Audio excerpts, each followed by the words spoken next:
만일 누가 무슨 말을 하거든 주가 쓰시겠다 하라. 그리하면 즉시 보내리라 하시니.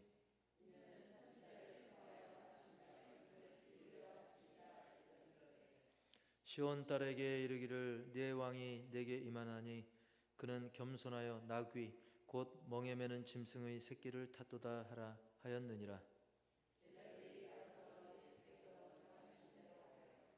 나귀와 나귀 새끼를 끌고 와서 자기들의 겉옷을 그 위에 얹음에 예수께서 그 위에 타시니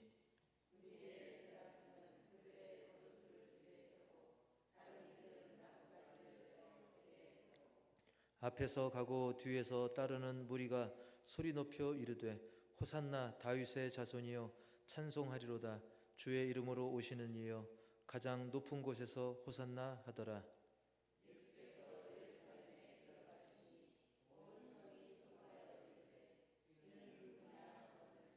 무리가 이르되 갈릴리 나사렛에서 나온 선지자 예수라 하니라. 아멘. 제목 다 같이 시작. 주가 쓰시겠다 하라. 아멘.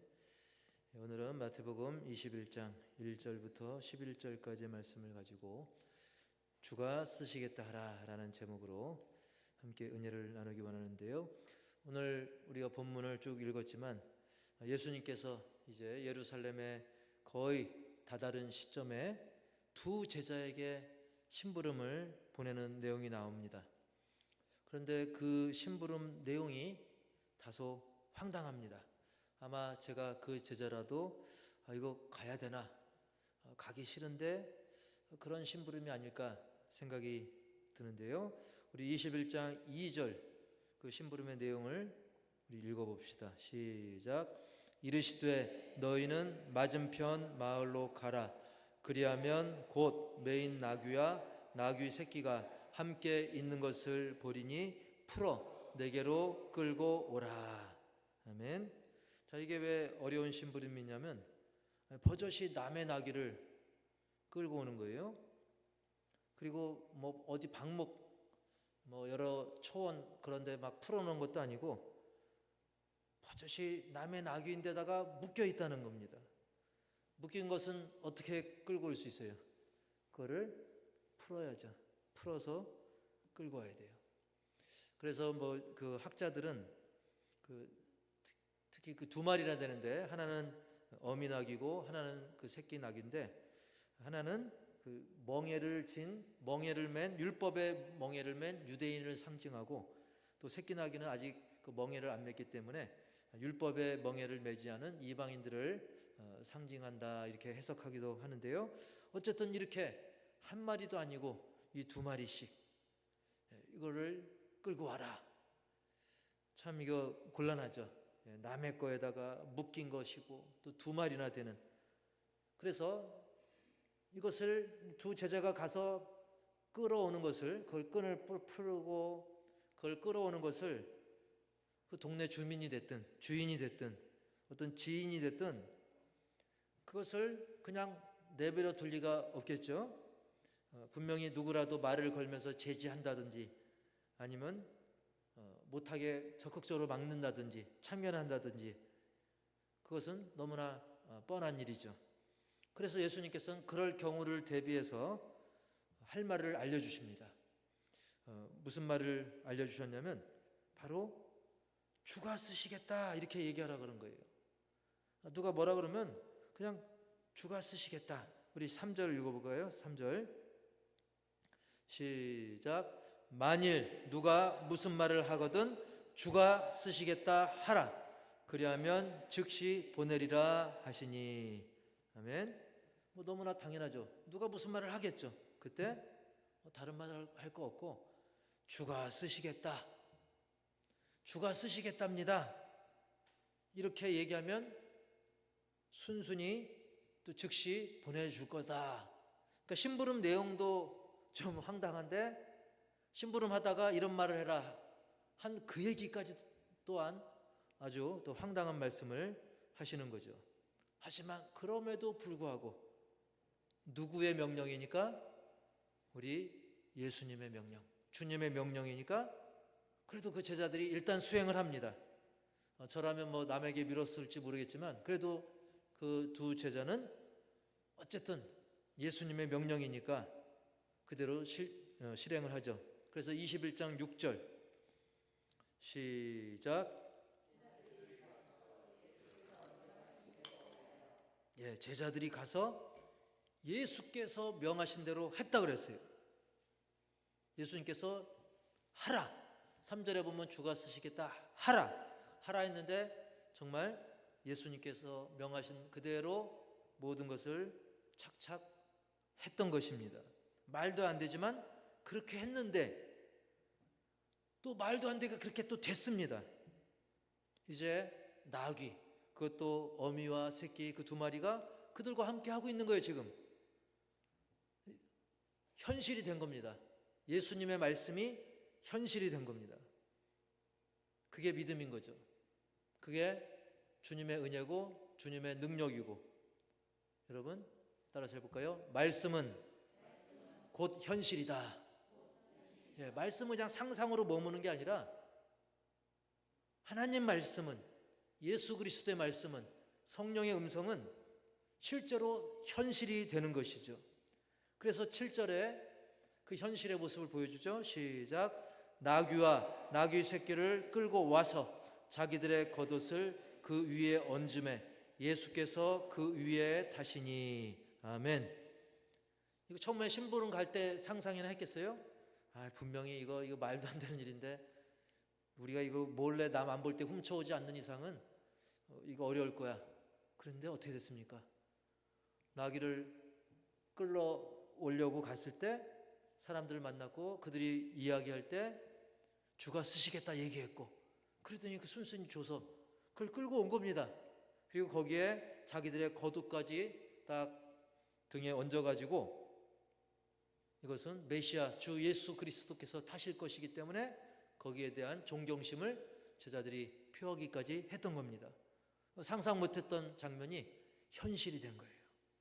여러분, 우리 하나님의 말씀은 1.1획도 땅에 떨어지지 않고 그대로 현실로 이루어질 것을 믿으시 바랍니다.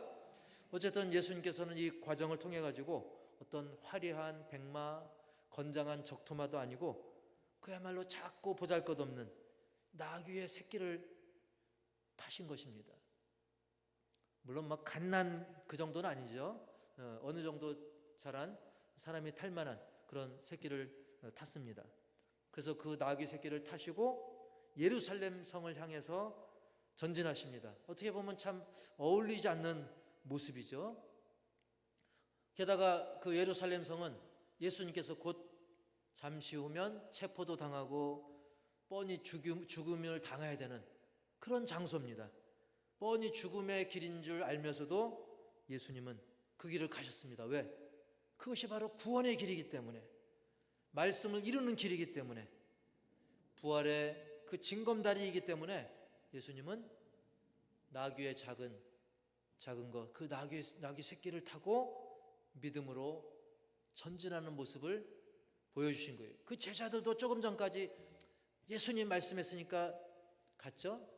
예수님도 마찬가지로 우리 하나님 아버지께서 말씀하셨기 때문에 그 말씀을 이루기 위해서 죽음의 길인 걸 알면서 예루살렘을 향해 가셨던 것입니다. 그리고 이것은 결코 객기를 부리거나 만용을 부리는 일이 아닙니다.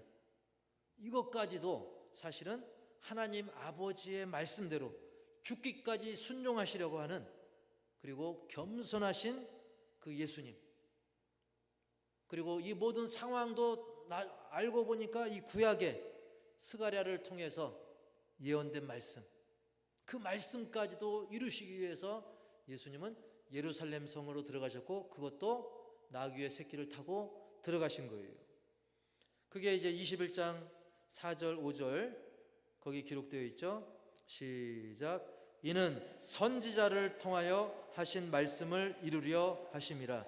일러스되 시온 딸에게 이르기를 내 왕이 내게 임하나니 그는 겸손하여 나귀 곧 멍에 매는 짐승의 새끼를 탔도다 하라 하였느니라. 아멘. 이 선지자는 스가랴 선지자를 말하는 거예요. 그래서 스가랴 구약의 스가랴 선지자를 통해서 미리 예언된 그 말씀을 그대로 이루시기 위해서 굳이 나귀, 그것도 어미가 아닌 나귀의 새끼를 탔다라고 마태복음에서 증거를 했고, 그래서 실제로 그 구약 성경 스가랴를 찾아보면 스가랴 9장 9절에 예언이 그대로 되어 있습니다. 시작. 시온에 따라 크게 기뻐할지어다. 예루살렘에 따라 즐거이 부를지어다. 보라, 내 왕이 내게 임하시나니 그는 공의로우시며 구원을 베푸시며 겸손하여서 나귀를 타시나니 나귀의 작은 것 곧 나귀 새끼이니라. 아멘. 이렇게 구약의 예언대로, 스가랴의 예언대로 이 땅에 낮아지신 예수님께서 또한 낮아지신 겸손한 모습으로 나귀를 타고, 그것도 새끼를 타고 들어오시는 이 모습, 이것까지도 다 말씀을 이루는 과정이었던 거죠. 그럼에도 불구하고 탈짐승들이 그렇게 많은데, 그렇죠? 낮고 천한 나귀를 타신 예수님. 우리가 나귀 하면 어떤 생각이 듭니까? 작고 귀엽고 또 어떻게 보면 또 만화같이 생겼어요. 생긴 것도 막 굉장히 귀엽습니다. 그 만왕의 왕이 그걸 타신 모습, 어떻게 보면 굉장히 우스꽝스럽죠. 풍채도 없어 보이고 어떤 위용도 없어 보이는 그런 모습입니다. 하지만 주님은 그런 거 상관없이 오직 하나님 말씀을 이루는 데 집중했어요. 우리가 교회 일 하다 보면 간혹 그래요. 이거 참 저한테 안 어울려요. 제 체면이 어때서요?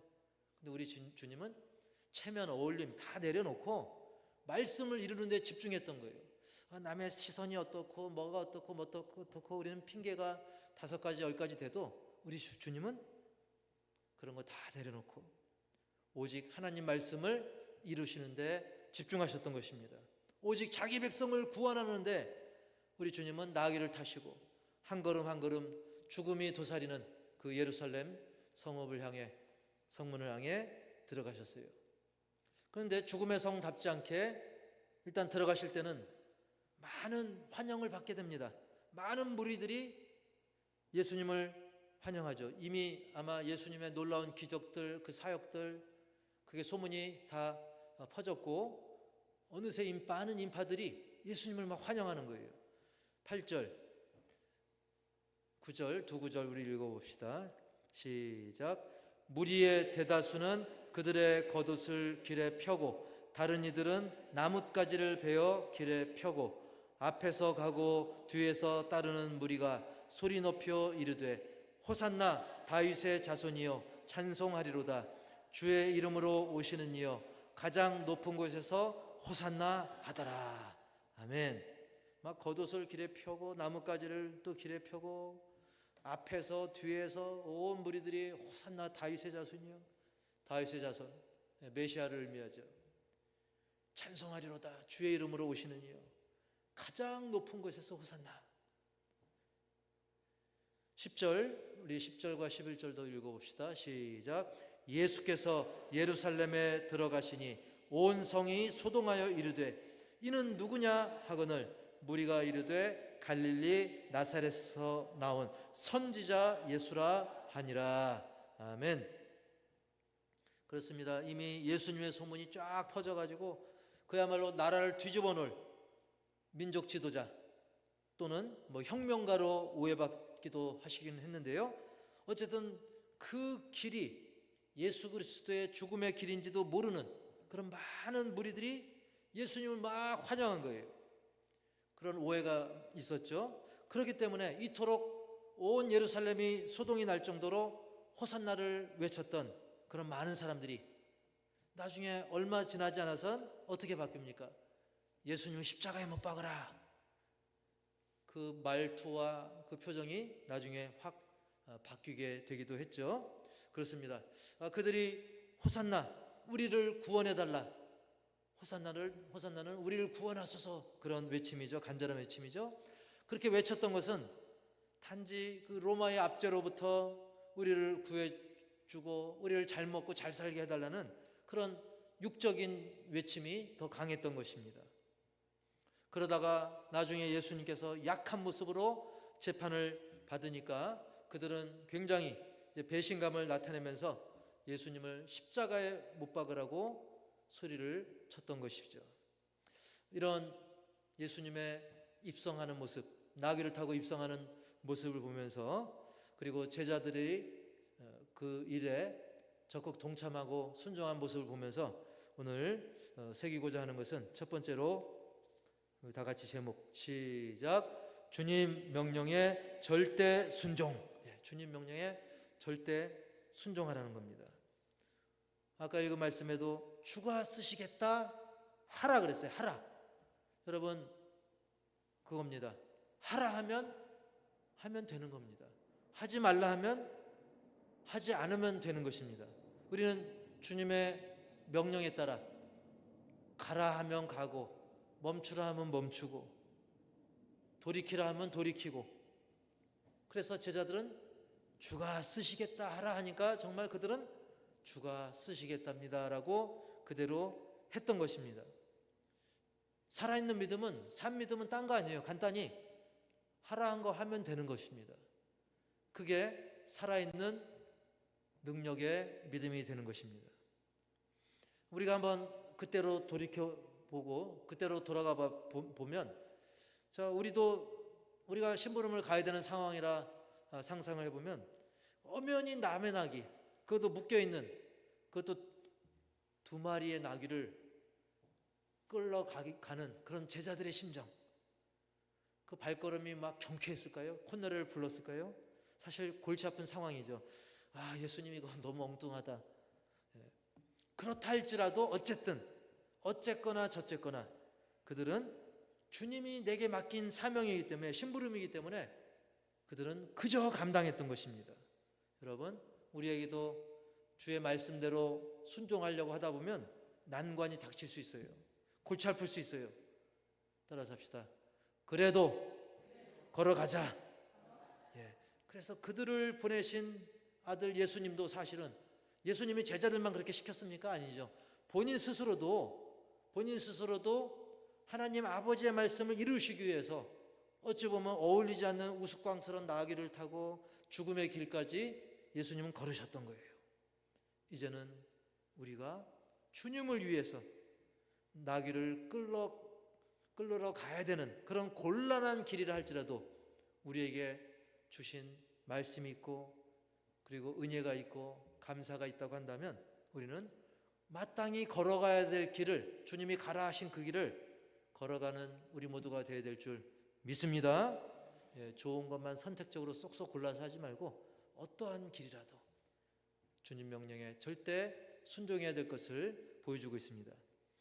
두 번째로 생각할 것은, 제목 시작, 주님께 쓰임받는 사람, 그런 사람이 되자는 것입니다. 저 산길은 좀 이렇게 가기 힘든 길이라도 우리가 쓰임받는 그런 사람이 되어야 된다는 것인데, 사실 뭐 물질이 좀 있다 하는 사람들 보면 더 악착같이 막 더 채우려고 하는데, 그 말씀 준비하면서 옛날 그 김광석 회장, 참전회장품, 그 청개구리 저 광고로 유명하죠. 저 참전회장품 회장이 다니는 교회가 있는데, 어느 날 보니까 막 자기가 출석하는 교회 담임 목사님이 그 신학생 그 장학재단에 어떤 기금을 마련해야 되는데 굉장히 힘들어하고 있었어요. 굉장히 목사님이 고민하고 있다는 소식을 듣고, 당시에는 형편이 넉넉하지 않았습니다. 그럼에도 불구하고 자원해서 그 기금 모금에 참여를 적극하게 됩니다. 그러면서도 오히려 내가 이 귀한 일에, 하나님의 일에 쓰임 받는 것이 더 감사하다. 막 사람들이 고맙습니다, 목사님도 고마워요, 감사해요 할 때, 아닙니다. 오히려 제가 더 감사합니다. 하나님의 일에 쓰임 받는 것 자체가 너무나 감사합니다.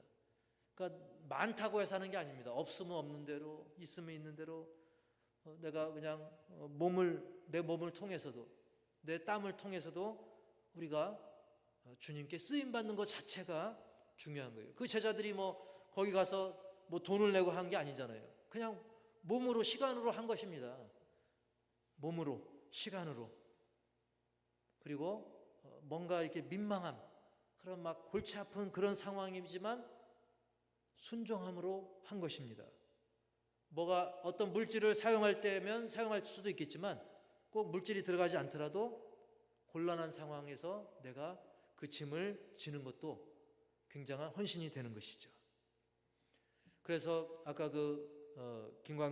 김광석 회장이 이제 하나님께 쓰임 받는 거에 대한 그 감사의 간증을 하면서 그가 이제 책을 쓰게 됐는데, 그 책 제목이 아까 주가 쓰시겠다 하락, 이 하락까지가 중요한 거예요. 하락.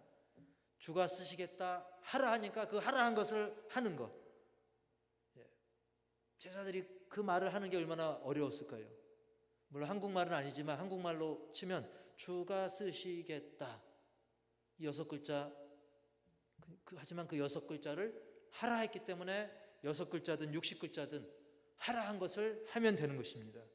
나에게 몇 글자가 주어지든 주님이 하라 한 것을 할 때 그 사람이 주님께 쓰임받는 사람인 것입니다. 뭐 물질이 얼마나 많이 들어갔나, 얼마나 많은 시간이 들어갔나, 그걸 떠나서 글자 수가 어떻든 걸어간 거리가 몇 킬로건, 중요한 것은 주님께 쓰임받는 것 자체가 너무나 감사하다는 그런 사실인 것입니다. 사랑하는 성도 여러분, 우리는 살면서 이 모양 저 모양으로 내가 원튼 원치 않든 어쨌든 쓰임받고는 있습니다. 뭐 예를 들면 군인이나 공무원들은 나라에 쓰임받고 있잖아요. 나라에, 그죠? 나라 지키는 일에, 또 나라 업무 보는데 군인이 쓰임받고 공무원이 쓰임받죠. 또 직장 다니는 사람은, 또 일터에 일하는 사람들은 어떤 기업이나 그 업주로부터 쓰임을 받고 있어요. 그리고 대부분 우리는 가정에서 또 쓰임받고 있습니다. 뭐 가장으로 쓰임받거나 엄마로서, 아빠로서, 또 자녀로서 나름의 위치에서 역할을 함으로 쓰임받고 있어요. 다 이렇게 누구라도 이 모양 저 모양으로 쓰임받고 있기 때문에 우리가 그 듣기에 기분 나쁜 말 중에 하나가 그런 말이 있죠. 저 쓸모없는 인간, 쓸모없는 인간, 기분 나쁜 말이잖아요. 근데 어쨌든 우리는 원튼 원치 않든 쓰임받고 있는데, 근데 조금 전에 말씀드린 것은 주로 이제 외적인 것이고 영적인 안목에서 보면 크게 두 가지로 말씀을 드릴 수가 있어요. 첫 번째는 하나님께 쓰임받든지 아니면 마귀에게 쓰임받고 있든지, 내 의사와 상관없이 크게 정리하면 하나님께 쓰임받는 사람이 있고, 어떤 사람은 마귀에 쓰임받기를 원하는 사람은 없겠죠. 하지만 본의 아니게 마귀에게 쓰임받을 수 있다는 거예요. 사랑하는 성도 여러분, 여러분은 누구에게 쓰임받기 원합니까? 물어보나 마나죠. 너무나 당연하죠. 하나님께 쓰임받기를 주의 이름으로 축복합니다. 우리가 하나님께서 우리를 사용하신다면 하나님은 공짜가 없어요. 반드시 갚으시고 채워주십니다. 우리가 물론 그 갚음 받으려고, 채움 받으려고 막 계산해서 하는 게 아니라 할도 하나님께서는 우리를 사용하시기를 기뻐하시고 채워주시기를 기뻐하십니다. 하지만 마귀는 어떻습니까? 철저히 사람들을 이용해 먹고 지옥길로 은근히 또는 강력하게 끌고 갑니다. 하지만 하나님은 우리를 사용하심으로써 우리의 삶을 더 가치롭게, 더 가치 있게 빛나게 하실 뿐만 아니라 우리는 그냥 쓰임받은 것 뿐인데, 마땅히 할 일을 한 것 뿐인데도 복에 복을 더하시고 상 주시기를 기뻐하시는 그분이 우리 하나님의 아버지신 줄, 우리 하나님 아버지신 줄 분명히 믿습니다.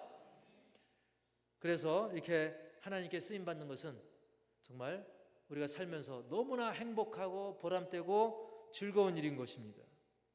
그래서 마태복음 25장 21절에 이렇게 증언하죠. 시작. 그 주인이 이르되 잘하였도다 착하고 충성된 종아, 네가 작은 일에 충성하였음에 내가 많은 것으로 네게 맡기리니 내 주인의 즐거움에 참여할지어다 하고. 아멘. 주인의 즐거움에 참여하는 거예요. 함께 우리가 하나님께 쓰임받는 것은 하나님께 이용해 먹음을 당하는 그게 아니라 오히려 하나님의 그 즐거움, 우리 인간 즐거움의 차원을 넘는, 인간의 즐거움의 차원을 뛰어넘는 하나님의 그 측량할 수 없는 즐거움에 우리가 동참하는 일이라는 거예요. 결국 순종은 주인의 그 어마어마한 즐거움, 예수 그리스도의 즐거움, 이 즐거움은 세상 즐거움과 비교할 수 없는 그 즐거움에 우리 모두가 동참하는 일입니다. 따라서 할까요? 그 일에 내가 당첨됐다.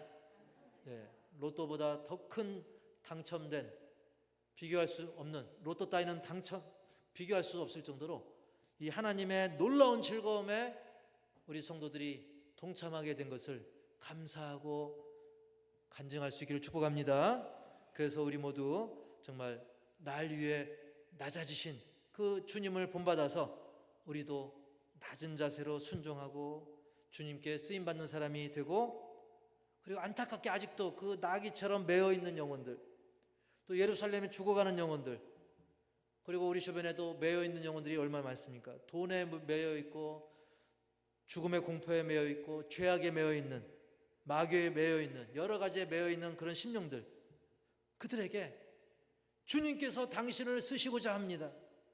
우리 함께 갑시다. 나귀 끌어오듯이 주님께서 쓰기 원하십니다. 이렇게 전하는 게 그게 전도인 것이죠. 그래서 그들로 하여금 참 주인, 진짜 주인이신 예수님께 인도해서 그 주인의 즐거움에 우리 모두가, 그리고 세상의 문영혼들을 끌고 와서 함께 그 즐거움을 누리고 전하기를 주님의 이름으로 간절히 축복합니다.